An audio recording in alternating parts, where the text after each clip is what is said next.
Midday SuperTalk Mississippi at two museums today, two Mississippi museums actually. And we are here with Rachel Myers, the Deputy Director of two Mississippi museums. Rachel, that's me. Thanks for coming on. Noticing the ceremonies out here with the National Guard. I just saw General Boyles at the podium, lots of press. We got the National Guard ensemble here entertaining us with the patriotic music. Tell us what we got going on today. Absolutely. It's Veterans Day at the two Mississippi museums. I don't know if your listeners can hear us right now. We have a 21 gun salute that's happening currently. I hear it, yes. And we're about to hear taps being played. This is a program we've done, I believe it's been about 5 years, a partnership with the military. And this is the state Veterans Day program. We always have some elected officials, like you saying. Yeah. But it's great. It's a great day to celebrate. Yeah, it certainly is.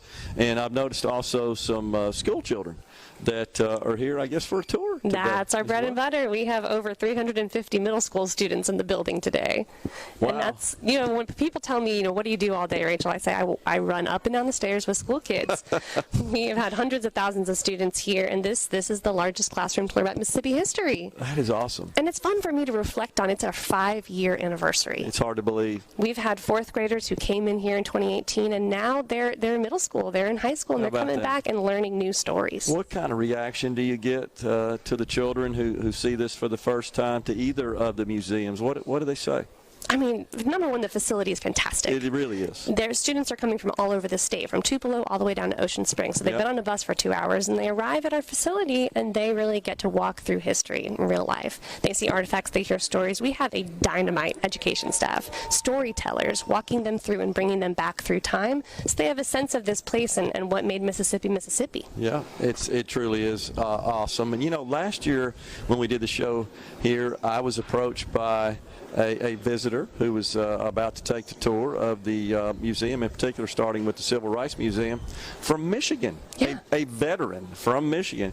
That happens all the time, doesn't it? People walk through, not only do they see themselves on the walls, like that's my aunt, that's my grandfather telling stories, but the buses are back. Through COVID, we had kind of an up and down. The tour buses are back. People from Michigan, from Minnesota, from Montana, those are all my M's, they are here to learn not only about Mississippi history, but about American history, and they're going on tours throughout the South. Yeah. We are very, very happy to have them. And we have Hezekiah Watkins, who is a civil rights veteran himself, who is always here talking in story. This is an authentic experience at the museum. Yeah, it really is. And Lucia and I were just talking in the last segment about highlighting Mississippi through its path to civil rights, the civil rights movement, starting really from the beginning, where Mississippi doesn't have a lot to be proud of. But I think as you move through the museum, you see how we progressed through the years, through the decades. And we end up with students. Yeah. We end up with students. I'm sorry to interrupt you. I get excited about this. Can you imagine? Awesome. Great. We really focus on the bravery, the resilience, the strategies that Mississippians were using to make a better society for all Mississippians. And, there is definitely some difficult, violent history through both of these museums, but we hope people leave feeling encouraged and excited about what's to come. Yeah, and, I will say the very first time that I toured it, a bit of sadness kind of overcame me as you see some of these authentic photos. Again, nothing to be proud of, clearly a stain on our past and accurate history. But as you move through, you see the progress, and then you start feeling some degree of satisfaction that we got it right.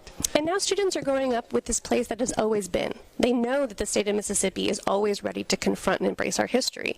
This summer we ran a summer camp program for the first time, and we had over 40 students in here learning about Mississippi history and civil rights history. And by the end of their 2 weeks with us, they had their docent pins on, and they were guiding visitors through the museums. They felt empowered and excited to start talking about Mississippi history. So that's our goal. We're raising a whole new generations of Mississippians who know and understand this. Oh, that's great. All right, are there any plans to expand or add exhibits to either of the museums that you can talk about? We got a long list. Okay. This again, we're 5 years old, so we always have a list of enhancements that will with time, but we always have a temporary exhibition gallery upstairs. We've got 2 that are coming now. Till the Sovereignty now as well. So things are always going and developing. We've got new stories to tell. In terms of the exhibits, I don't know. Someone's got something to donate. That's the thing. When we first opened, everyone was clamoring to make donations, and now as people walk through, they say, oh, yeah, I've got my grandmother's so-and-so. And so I think our folks in collections have a long list of things that they would like to see on display. With respect to the Civil Rights Museum, Rachel, we just got about 30 seconds left. Is there an equivalent in our country? This is the only state-funded civil rights museum in the country. Everything else is private. The state of Mississippi is putting their money where their mouth is. Gotcha. Well, it's awesome. You guys do a great job, and we are proud to be with you here today. And certainly with Veterans Day coming up tomorrow, it's very important that we honor and remember and recognize our veterans. Absolutely. Thanks for coming down. We appreciate you. You got it. Rachel Myers, Deputy Director of 2 Mississippi Museums, has been our guest. We got SuperTalk News, Fox News.